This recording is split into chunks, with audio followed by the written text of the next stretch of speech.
Hello my friends, I'm back to showcase some Hidden Gem SteamVR games.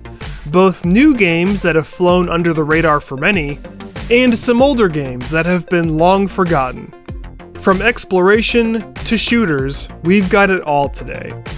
Without further ado, let's get started with Land of Towers. This embodies the true spirit of a hidden gem. This game is very well made, the price is only $10, and it seems like it was quietly released on Steam without much press. It's a puzzle exploration adventure, with the core of the gameplay built from a fantastic crafting system. You advance in the game by finding ways to traverse areas from objects that you build. And like I said, the building system is exceptional. The physics are shockingly good. After you learn how to craft in here, you feel empowered like you can build anything. There are story journals that give motivation to your journey, and there's a hint system if you get stuck. For movement, there's both sliding and teleporting, but sometimes you have to teleport to reach things. If you like crafting in VR, then I highly recommend this.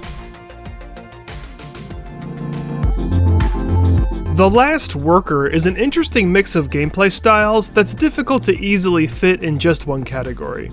At its heart, it's a narrative dystopian adventure. You're the last human worker in a fully automated shopping empire. Your sole purpose is to retrieve packages and sort them so they ship to customers. At first it seems like this is the whole game, but it does get more interesting with plot twists and big gameplay changes, with a variety of minigame puzzles and tricky stealth areas where you try to avoid getting caught. It was one of the later stealth areas where I got totally stuck, but I did want to see how the story ended, so I finished the game by watching a Let's Play video. I really enjoyed the art style and the ever-changing plot within the unique narrative. However, I do feel some of the story was too heavy-handed. Moments that were supposed to make me feel something didn't bring a response because it felt too forced to me. But I do want to give this game credit for providing something fresh and original. I haven't played anything else like it. I would not call this a family-friendly game either. There's lots of adult language and themes. There's only flying locomotion, but there are comfort settings. The price is $20.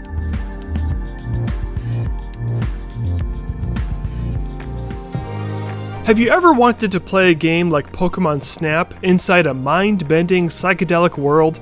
Then Isle of Pan is for you. This is a massive photography exploration experience that isn't for everyone, but if the description I just gave sounds intriguing to you, then it's a must-play. There's so much to see and discover in here. For movement, there's both sliding and teleporting, but that's all the description that I want to give, because this is one of those games where you want to encounter all the surprises yourself. There's a free demo, so you can sample it to see if it's for you. The price for the full game is $20. And keep in mind, there are some spider-like creatures and some spooky moments. Spacefolk City is a hands-on building game where you get to construct a floating city in space. Harvest scrap resources by pulling apart asteroids that fly by. Place buildings almost anywhere you wish, and have your little citizens construct them for you. Each citizen has their own special theme. Some like pizza, some like gardening, or a variety of other interests. After you build homes or facilities, you choose how to decorate those buildings, and based on those decorations is how you'll make those citizens happy, like having a pizza-themed home for the little pizza man. Other factors contribute to their happiness as well. Happy citizens perform better, as you would expect, and more overall happiness in your city will unlock new things to do. I found this to be delightfully charming. It's not a super deep building game, it's on the more casual side of the spectrum, but still a lot of fun. The price is $20.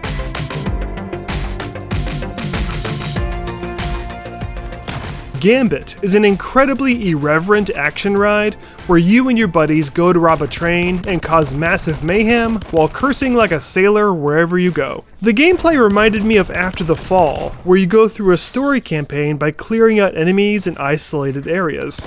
And in between those areas you can buy upgrades and resupply. But instead of fighting zombies, you're fighting heavily armed NPCs. Sometimes it takes all of you to unlock a new area.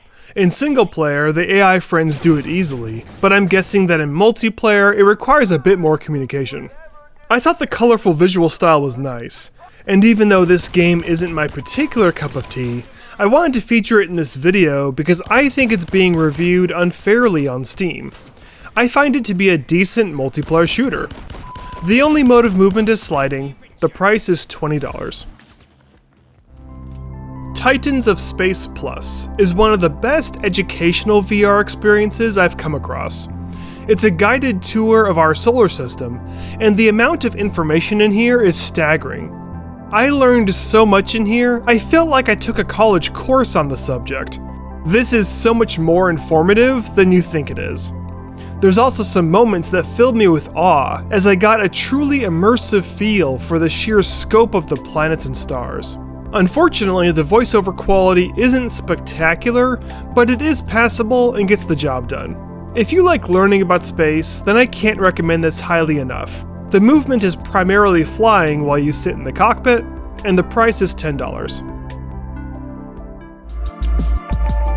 I love it when a game can take an old concept to make it feel fresh and new again. You've probably played something similar to this before, an obstacle course where you need to guide an object to the goal without touching the walls. But Squingle takes that concept and makes it much more fun than ever before. Just at a glance, you can see that it's all designed within a psychedelic dream world. Wild, vibrant colors, and all the surfaces are liquid crystal material with a goop-like texture. The object you're guiding is a pair of separate revolving orbs that rotate together, which adds a lot of interesting challenges in the way you need to make sure it rotates correctly depending on the tunnel you're going through. The controls feel great, and I really like how the walls have a little bit of goopy leeway to them, so it's not like you die instantly like a bug zapper.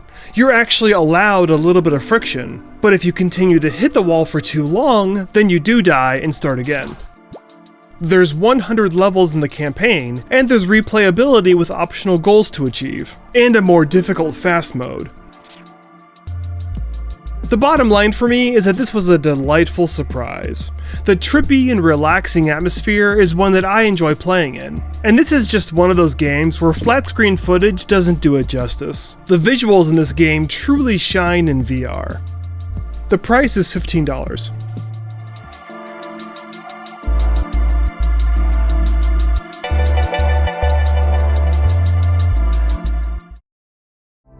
Well, that's it for now. Thanks so much for watching. If you like what you see, please subscribe. See ya!